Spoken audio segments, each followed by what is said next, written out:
Hola, buenos días a todos. Aquí estamos un viernes más con Agustín García Calvo, hoy para hablar de muertes colectivas, de las muertes masivas.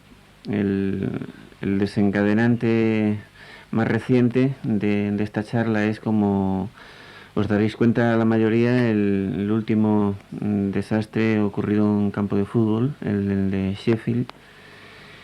Pero queremos aprovechar para que podáis hablar sobre las muertes masivas un poco más en general.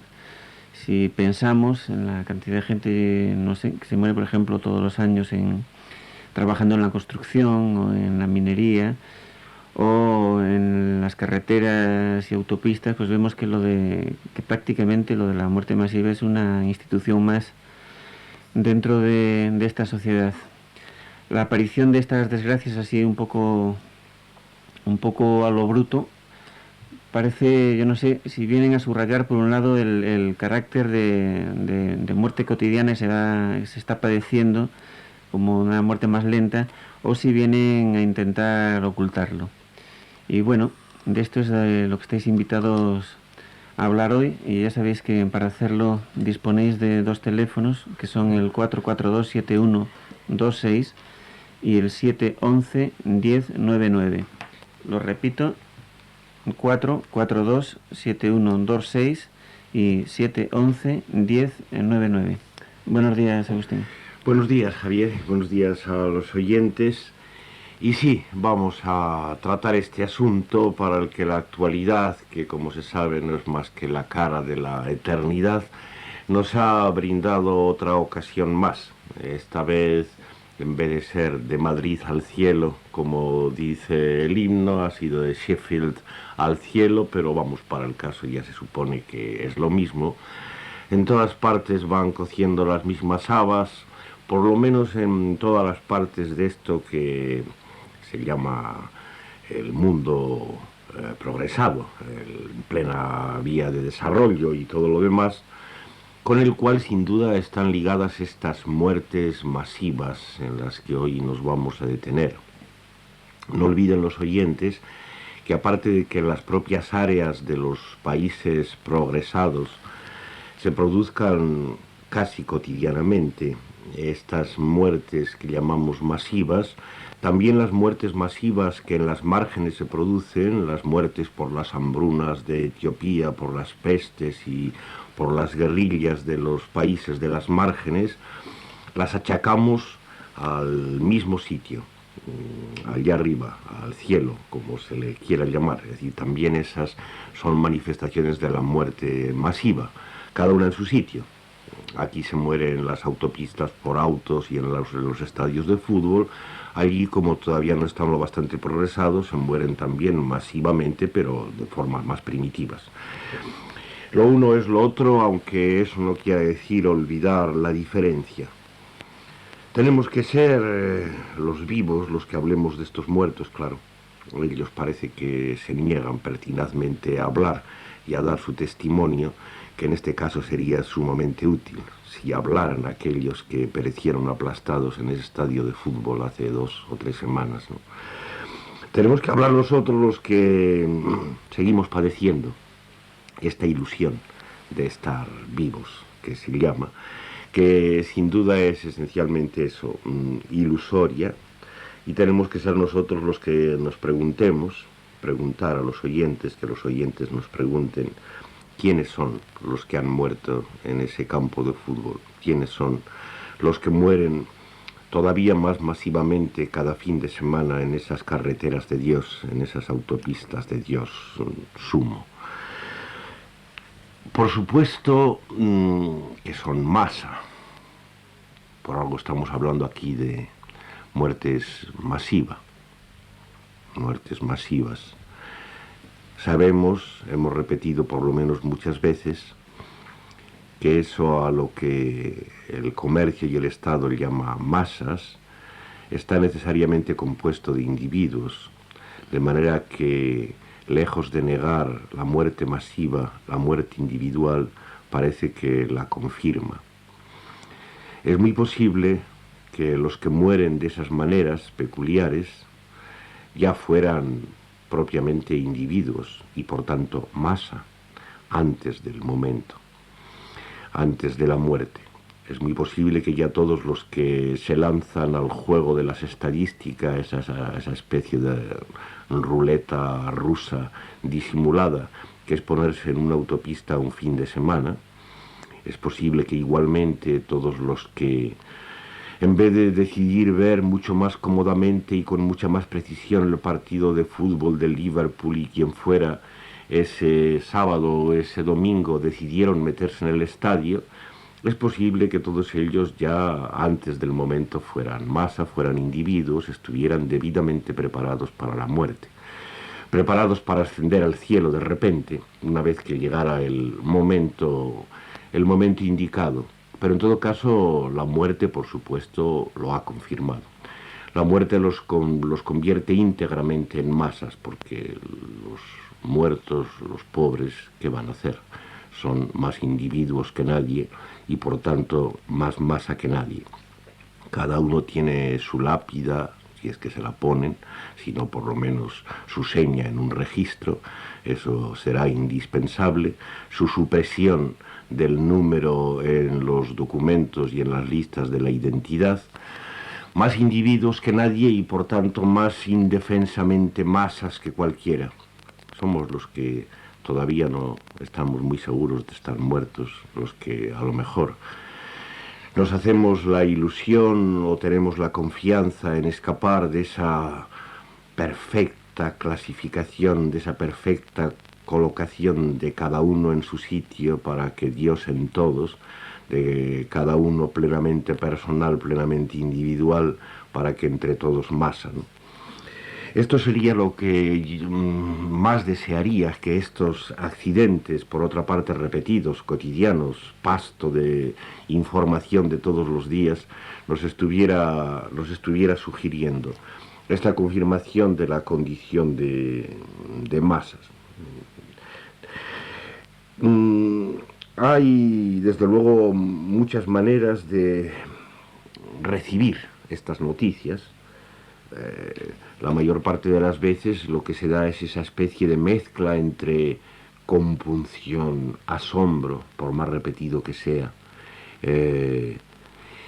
sentimiento por el desastre, acompañado de una cierta distracción, como corresponde a aquello que está ya convertido en noticia y que efectivamente forma de ese pasto cotidiano de las masas, de lo que las masas viven. Porque no hay que olvidar que si las masas no recibieran este pasto, si no se produjeran todas esas estadísticas de muertos en las autopistas o de muertos en los estadios, entonces efectivamente la constitución misma de las masas correría peligro de mantenerse. Y quien dice de las masas dice cada uno. ¿Cómo podría yo seguir manteniendo esta ilusión de estar vivo, de hacer lo que quiero, de tener conciencia de lo que estoy haciendo, si no se me ofrecieran estos espectáculos de la muerte que me la presentan ejemplarmente como ajena? ¿Quiénes son aquellos que han muerto? Pues son un número de personas, y aunque dé la casualidad de que alguno de ellos es un pariente mío, eso no le quita a la cosa su condición esencial. Siguen siendo esencialmente un número de individuos, un número de personas, y esto es lo que hace que la noticia entre a formar parte de ese pasto de la ilusión de que masas y cada individuo se mantienen, y en vez de sugerirnos lo que aquí desearía, que es alguna intimación respecto a en qué consiste eso de la muerte a la que estamos condenados, en vez de eso, pues no, quede como ajeno y se dé esta repartición espantable entre ellos, los muertos, que están perfectamente contados, y los que estamos de la parte de acá, que aunque estamos bastante perfectamente contados, a lo mejor pensamos que no lo estamos tanto, y gracias a esta sensación de imperfección en nuestra muerte podemos mantener esa ilusión de estar vivos. Este es el tema, esta es la ocasión a la que invitaríamos a nuestros oyentes que contribuyeran, dándonos su sentimiento y su pensamiento. No sé si alguno de ellos habrá empezado a decidirse. Pues no, todavía no se ha animado ninguno. Voy a repetir los teléfonos. Son el 4427126 y el 7111099. Por supuesto que a lo mejor algunos de los oyentes no están tan animosos como para lanzarse a un aprovechamiento tan abstracto, tan metafísico, tan ontológico como el que estoy proponiendo acerca de estos accidentes, de las muertes masivas. Les recordaría una vez más que esta muerte que se nos impone todos los días es de por sí abstracta, es lo más abstracto que hay, y que por tanto quien piense que fijándose en cosas más concretas es más realista o algo por el estilo, es simplemente porque quiere engañarse. No hay nada más concreto ni más preciso que descubrir esta faz abstracta, ideal, del Señor de todos, del Señor de la muerte. Sin embargo, claro está que recibiremos muy bien las voces de los que quieran fijarse en detalles más concretos. Por ejemplo, que respecto a este asunto de Sheffield se fijen en la colaboración que con la muerte ha debido tener, aunque no estoy muy enterado, el artilugio de las vallas de protección del campo, es decir, que si no hubieran sido tan fuertes, tan bien establecidas, tan perfectas, probablemente habrían permitido que se produjera un derrumbamiento y que los accidentes hubieran sido menos y tal vez muchos de ellos menos mortales. Yo no pienso que esto sea accidental, es un detalle, pero nada accidental. Evidentemente esta colaboración de las medidas de seguridad de los campos de fútbol es significativa a nuestro propósito. Pero en fin, sea de lo más abstracto, de lo más concreto, aquí nos da igual. Seguimos esperando voces de nuestros oyentes. Tenemos ya una y llegamos con ella. ¿Hola? Sí, hola, buenos días. Buenos días. Estaba escuchando a este hombre hablar y justamente la cuestión que yo planteaba era el tema de la seguridad de las vallas, ¿no? Como si ya ha pasado alguna vez un caso como esto tan tremendo, pues no tienen pensado ya un dispositivo en el que en un momento que no se pueda contener a la gente en ese estado, pues se pudiesen abrir las vallas y la gente saliese al estadio sin más, o no sé, me parece un poco llamativo, ¿no? El no prever este tipo de acontecimientos, ¿no? Sí. Sí, sin duda es muy llamativo. Desde luego pedir, como nuestra oyente parece que, bueno, sugiere animada de la mejor intención, que en vez de tomar unas medidas tan simples como establecer vallas férreamente establecidas, hubieran progresado todavía en la previsión y establecido puertas o recursos para que las vallas se abrieran, sería un poco de todas formas hacerle el juego a ellos que viven justamente de la previsión. No hay que olvidar que Estado y capital viven del futuro, es su reino, y el futuro es la muerte. Por eso los llamamos administradores de la muerte, ¿no? Lo mismo con esta ocasión que con otras. No, aquí aludíamos antes, no a pensar que las vallas tuvieran puertas, ni que estuviera previsto un caso como este, sino simplemente que estuvieran peor hechas.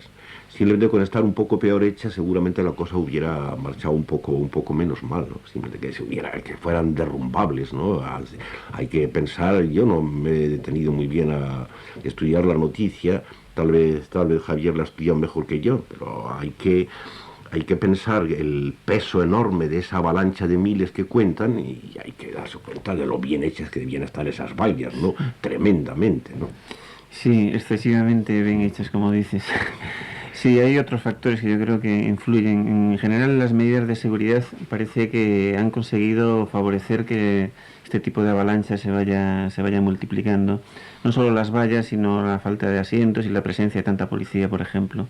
Me parece que son decisivas. Pero vamos a dar paso a una llamada más. ¿Hola? Hola. Sí. Es que no se escucha muy bien. ¿Se me escucha? Sí. Ah, bueno, pues yo estaba pensando que estas muertes masivas no son consecuencia de la vida masiva que llevamos. Sí. Porque pienso también que si es que no nos hacen creer que participando en esa vorágine adquirimos como un poder, un lugar para cada uno. Que si bien vemos, no hay lugar para todo en ese campo. Ya. Sí. Bueno, ¿algo más? No. Bien, gracias. Sí, parece que nuestro oyente da voz a eso que hemos dicho. Parece que por su camino va a venir a parar a esta constatación que casi todos los días estamos repitiendo aquí, que eso que se llama masas está precisamente compuesto de individuos, de manera que eso que ella dice de la ilusión que se nos quiere comunicar a cada uno de ser el que es, de estar en su sitio, de tener tal parte del dominio, es justamente el procedimiento por el que se establece eso que el Estado y el capital manejan como masas. Si no hubiera individuos no habría masas, y cuanto más la masa es grande y bien contada, más segura es la individualidad de cada individuo. No sé si habrá algún oyente más que nos siga. Sí, sí hay. O lo seguimos oyendo. Hola. Hola. Sí. Sí. Mira, llamo desde Valencia. Es para deciros que he notado que cada vez hay menos sensibilidad en estas muertes grandiosas en la gente. Lo digo porque entre compañeros de trabajo, pues a nivel de hechos así muy importantes durante bastantes años, cada vez noto como que las muertes van perdiendo importancia, o sea, van perdiéndose la sensibilidad hacia ellas. Es como si, no sé, como si nos estuviésemos preparando para grandes cantidades de muertes. No sé cómo expresarme. Sí. ¿Sabes? Sí, no solo que nos estemos preparando, es que de hecho es así. Efectivamente ya hemos dicho que parece que el procedimiento de la guerra, que hasta mediados de siglo fue el que predominantemente Estado y capital empleaban para conseguir estos fines, ha pasado un poco de moda. La guerra como exterminio masivo ha quedado reducida a las áreas laterales, donde, como ya hemos visto varias veces, cumple su oficio complementario y necesario, pero eso no quiere decir que la guerra haya desaparecido de esta paz de los países progresados. La guerra es esta. Sí, nos están preparando, por supuesto, para la muerte, pero nos preparan precisamente con la administración inmediata de las muertes y especialmente de estas muertes en forma masiva. Esto quiere decir, simplificando un poco, que en efecto, como ya Javier sugería al principio, se trata de una inclusión de la muerte, que la muerte esté cada vez más tenida en cuenta como si fuera uno más de los bienes o productos que deben administrarse, de los que debe hacerse un tratamiento consciente y voluntario, incluso una propaganda, y que se puede discutir como si fueran hechos reales, ¿no? Se nos oculta lo que cualquier corazón siente, es decir, que la muerte no es ningún hecho real, que es algo que justamente quiere decir anulación de esto que llamamos realidad, de esto que se nos vende como realidad todos los días. Pero claro está, el descubrimiento de esto, este sentimiento que los corazones pueden tener de cómo la muerte es lo contrario de la realidad, es lo que acaba con la realidad, eso para la administración de Estado y capital sería sumamente peligroso.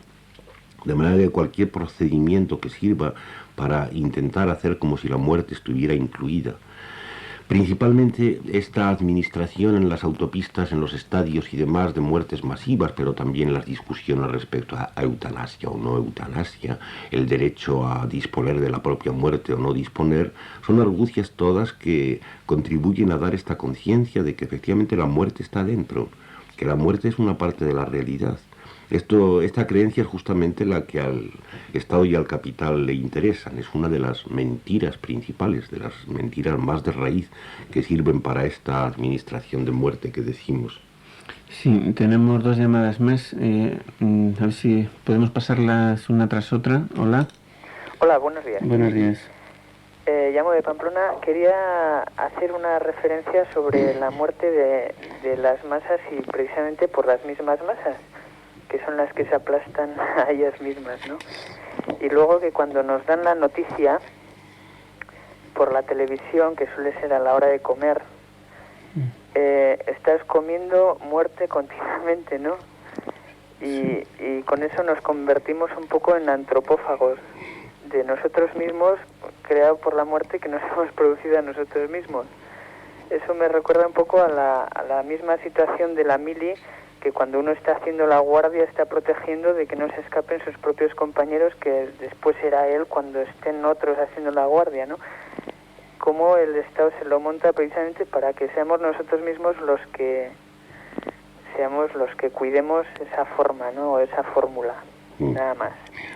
Muy bien, es ya mucho. Tal vez vamos, si podemos hacer esperar la otra llamada. Bueno, muy bien. Sí, vamos a aprovechar porque ha sido realmente una intervención penetrante, ingeniosa. Supongo que es que todo lo que es ingenioso sale del corazón. Encontrar de eso que se dice, que se contrapone el sentimiento con la inteligencia o con el razonamiento. Y justamente esa es una cosa tan simple que ha dicho nuestro oyente, es muy importante y no lo habíamos dicho. Es decir, hay un secreto, hay un mecanismo de importancia central en esta forma de la administración de muerte por parte de Estado y capital, que es que en efecto nunca se vea que son ellos desde arriba directamente los que la administran, sino que se haga que sean las propias masas las que se la administren a sí mismos.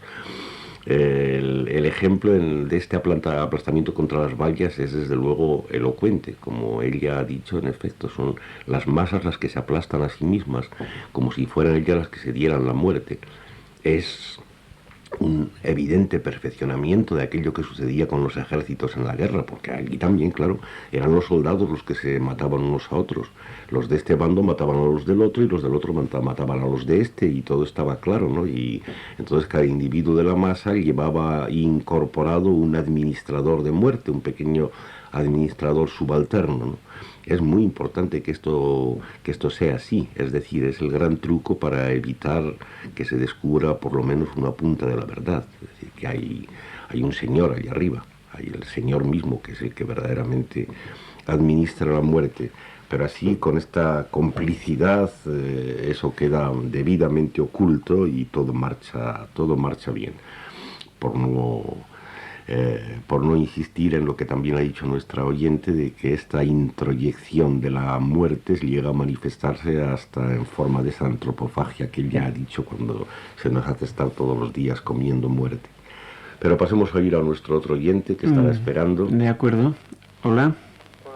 Adelante. Bueno, llamo de Oviedo. Yo quisiera que considerarais, además de estos tipos de muerte masiva de que se está hablando, otro tipo de muerte masiva también, que es provocada directamente por el Estado como represor, como brazo ejecutor de los intereses del capital a la hora de reprimir, y que son toda esta serie de matanzas que sucesivamente se vienen dando en una serie de países. Quisiera recordar, por ejemplo, que en torno al famoso caso Rushdie, donde se lanzaba una amenaza de muerte contra un intelectual, pues la mayoría de los intelectuales del mundo, entre ellos también los españoles, por aquellas fechas reunidos en un congreso, entre los cuales destacaba Sorel y otros, creo, calificaron esto como una monstruosidad salvaje, como una brutalidad propia de tiempos primitivos, el atacar el derecho a la vida de una persona. Sin embargo, 2 días después precisamente de destaparse este caso, resulta que en Pakistán, creo que fue, salen a manifestarse también una serie de personas a expresar su derecho de expresión contra la obra de este hombre, y el Estado empieza a reprimir y ahí caen 20 personas.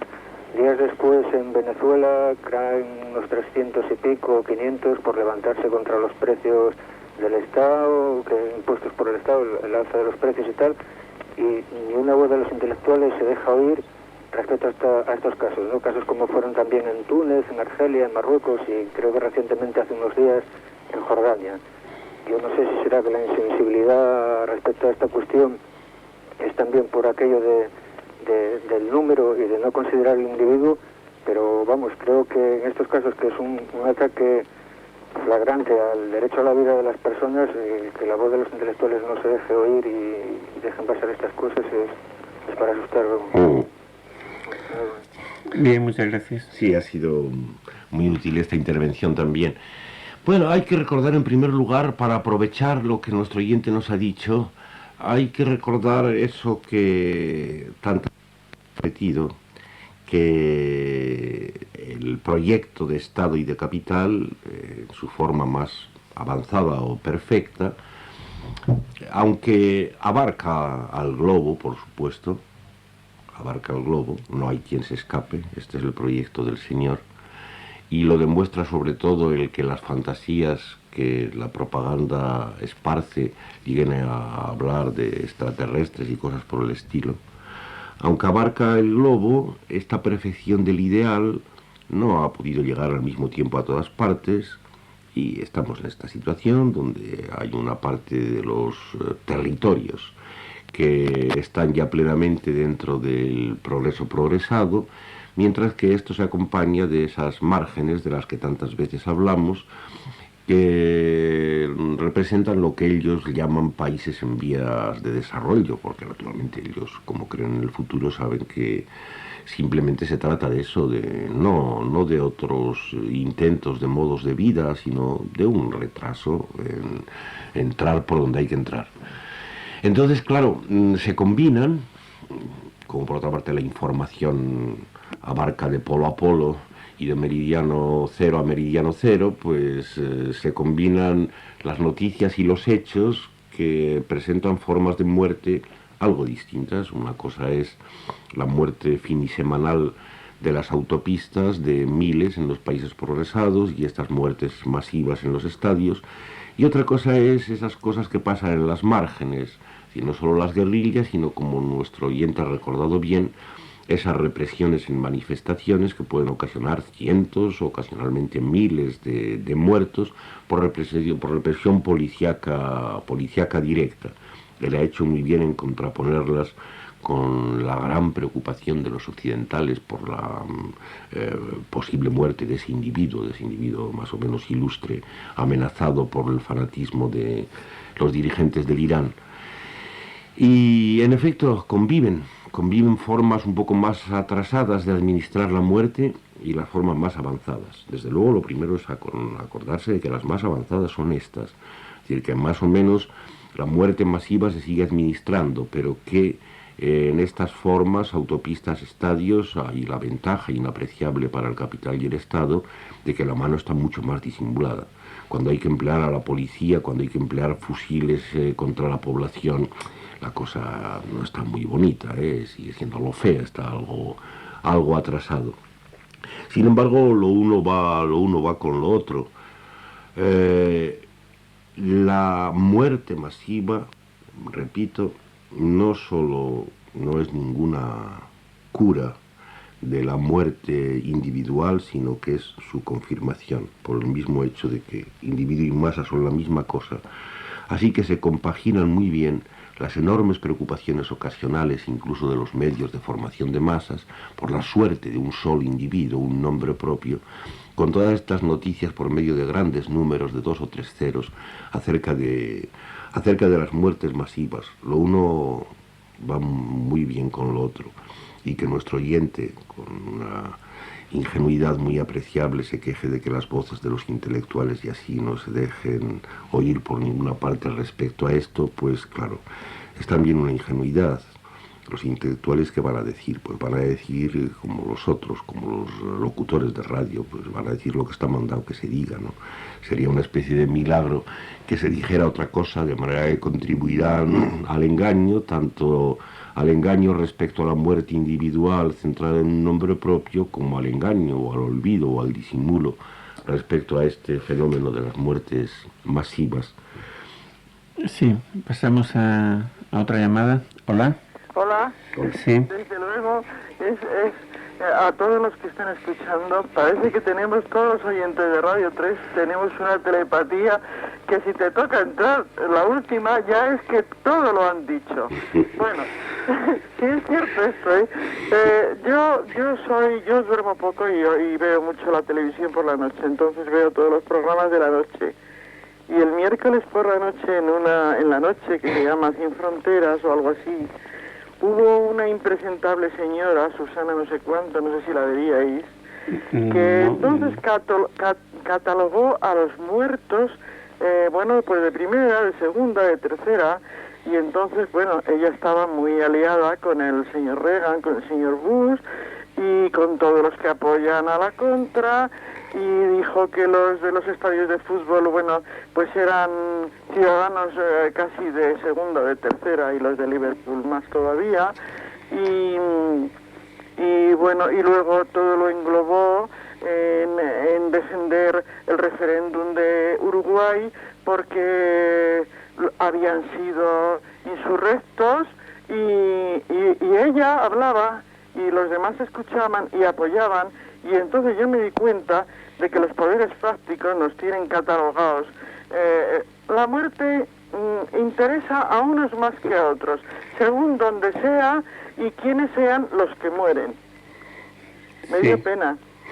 Y igual que me dio pena que anoche, bueno, pues la madre del embajador que ha muerto en el Líbano, que una señora muy lúcida y para su edad y muy bien, y entonces dijo que lo que estaba haciendo Khomeini y Siria, que no había derecho, que eso, y a los cristianos, bueno, pues los salvó del todo porque ellos son cristianos. Es muy penoso todo esto, Bueno, muy bien. Bueno, adiós. Gracias, es muy valiosa la aportación, sobre todo en lo de en esta noticia respecto a esta señora hablando por la tele. ¿Qué se puede decir por la tele? Vamos, es que sería muy raro que no se dijeran cosas como estas. Hay que decir lo que hay que decir. Y esta declaración respecto a muertos de primera, segunda y tercera, pues está muy bien. Es una aportación maravillosa que agradezco mucho, porque por supuesto yo no había oído a semejante señora, ¿no? Sí, ya se sabe cómo están constituidas las masas, ¿no?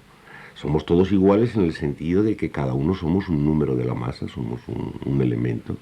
Ahora bien, esta masa está constituida piramidalmente, ya se sabe, no sé si porque será el procedimiento geométricamente más perfecto que el poder ha inventado, o porque no se le ha ocurrido otro de momento, pues la organización es piramidal.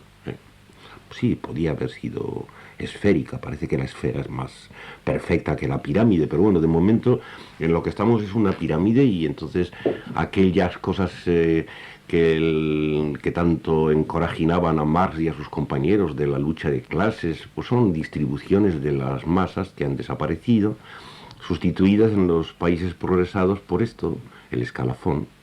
Que lo mismo que hay ciudadanos de primera, segunda, tercera, cuarta, quinta, sexta, séptima, octava, novena, porque la pirámide es larga, pues evidentemente es muy lógico que esta señora, fiel a lo que le mandan, pues diga que los muertos son igualmente, ¿por qué no?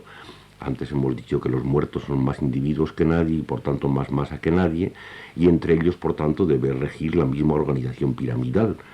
En la punta, cerca de la punta, hay estos señores cuyo nombre propio aparece en los titulares de todos los periódicos del mundo, y luego pues abajito están estos personajes olvidados de Sheffield que, bueno, que simplemente se cuentan, así es la organización. Bueno, pues hay una llamada más, yo creo que la última ya, ¿no? Y... probablemente, salvo que surja alguna urgente de última hora. Bueno, pues vamos a darle paso. Hola. Hola, Sí. Buenos días. Buenos días. A mí vi un momento de eso que ves televisión y entonces ves lo que alguna de esas cosas que te enseñan, que dicen que pasa y que realmente pasan. Y a mí me hacía recordar, viendo tanta gente apretujada, y cuando se veían exteriores del estadio con la policía, que son la mano de los que pueden, montadas a caballo dirigiendo, y cuando dicen que abren las puertas y entra la gente en tropel, y porque entran quien tiene entrada y quien no tiene entrada, me daba la sensación de que estaban tratando a todo el mundo como si fueran, pues eso, borregos, o como si fueran cabezas de vaca que abren el redil y para que entren todos a tomar su correspondiente droga y vociferen y se calmen.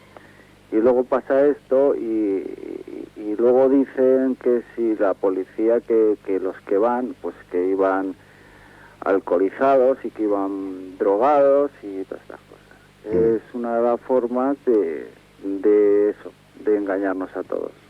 Nada más que este era el comentario. Pues gracias, ya le han oído a nuestro oyente, los demás oyentes, y bueno, pues yo creo que ha dado voz a cosas que también todos seguramente estarán cerca de sentir y de pensar. Primero, la más importante tal vez, que es que el caos, como por ejemplo ese caos de los miles aplastados contra las vallas en Sheffield, el caos no es un caos natural, como las erupciones volcánicas o los terremotos, ni nada por el estilo, ¿no? El caos es un caos obtenido por la administración. Él ha citado la intervención de la policía, aquí hemos hablado antes de la perfecta construcción de las vallas y en definitiva la misma configuración de los estadios y esta ordenación que favorece al mismo tiempo el más perfecto orden y con el más perfecto orden procura las ocasiones del caos más espantable. Pues todo esto nos está revelando también de una manera simbólica como el único caos verdadero, el único desastre verdadero que se padece es un desastre y caos conseguidos por vía de organización.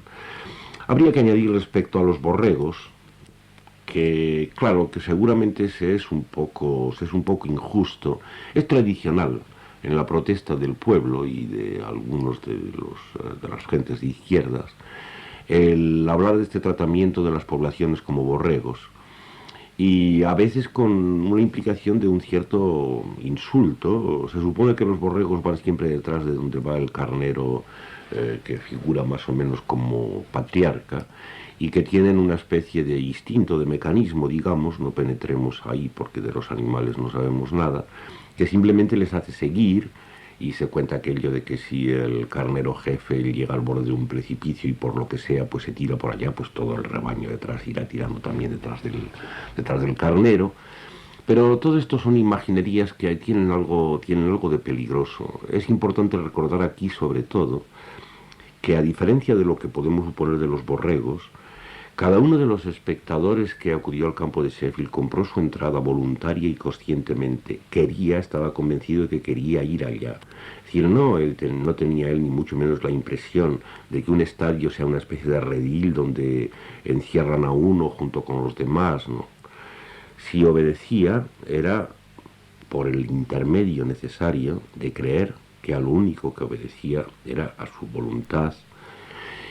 Lo mismo que cuando obedece y se compra un auto. Lo mismo que cuando una vez que se lo ha comprado para usarlo para alguna cosa, sale un fin de semana y se pone en la autopista y entra en esta especie de ruleta rusa disimulada de que hemos hablado antes. Todo eso puede que se parezca a lo que los borregos hacen, pero nosotros no suponemos que los borregos sean individuos, que cada uno se crea que sabe lo que hace y que quiere y que hace lo que quiere. No. Sin embargo, en esta especie de borregos de que hablamos, la cosa es muy distinta. Aquí la obediencia se da siempre por el intermedio de una fe en la propia personalidad, en que cada uno cree que sabe y que hace lo que quiere, y es así como se obedece, creyendo en uno mismo. Así es como se forman las masas. Bueno, pues no sé si ya despedimos o parece que hay una llamada. Bueno, la pasamos y despedimos. Pasarla, sí. Bueno, pues adelante. Hola. Hola. Sí. Sí, mira, quería referirme a eso que ha dicho Agustín ahora sobre los automóviles, ¿no? Y sobre las muertes estas de vacaciones, ¿no? De Semana Santa, Navidades, en el verano, ¿no? Y lo ligadas que están con el trabajo, ¿no? Y el horario, ¿no? Y todo el montaje tremendo que hay, ¿no? Y sí, eso, ¿no? Cada persona tiene su trabajo, ¿no? Su horario, salen todos al mismo tiempo, o sea, eso, ¿no? Y después las responsabilidades tan enormes, ¿no? Que les echan encima a la gente, ¿no? Con bombardeos desde la televisión, diciéndoles que no beban, que coman a tal hora, que preparen tal, o sea, haciendo de la gente como ese tránsito de viaje desde la ciudad hasta su casa tienen que ser como autómatas, ¿no? O sea, los cargan con una responsabilidad enorme, ¿no? O sea, coger el volante es, vamos, ya algo tremendo, ¿no? O sea, y claro, las noticias sobre el número de muertos, ¿no? 80, 100, yo creo que el número es igual. Siempre dan más importancia, ¿no? Tal número más, tal número menos. Y bueno, eso nada más. Muy bien. Sí, desde luego no está nunca de más insistir en estas recomendaciones al ciudadano que, por ejemplo, las direcciones de tráfico y todos los demás veladores por la seguridad ciudadana esparcen por todas partes. Claro, como la mentira que forma las masas consiste en la creencia en la propia responsabilidad personal de cada uno, es normal que estos señores desde allá arriba se dediquen a hacernos creer que los accidentes, por ejemplo, de ruta o los de estadio, dependen de la imprevisión, del alcoholismo, de los vicios de cada uno de los ciudadanos, que dediquen a hacer campañas para la buena educación, que hasta los niños, los pobres, desde la escuela les enseñen a asimilar instrucciones respecto a cómo deben comportarse en las carreteras de Dios o hasta en las autopistas de Dios y en las calles y donde sea, ¿no? De manera que es perfectamente congruente. A mí es una de las cosas que me resultan más sangrientas, es decir, estas campañas de protección, es decir, que cuando se es completamente incapaz de volverse contra la peste del auto, o la de los estadios, o la de lo que sea, entonces se dedica el tiempo a hacer campañitas de estas que hacen recomendaciones morales respecto al comportamiento de cada individuo. Es sangriento, aunque es perfectamente congruente con todo lo que venimos diciendo. Y nada, pues nos despedimos ya. Nos despedimos diciendo vivan los muertos, como se dice en el himno de Madrid, de manera que vivan ellos. Bueno, pues hasta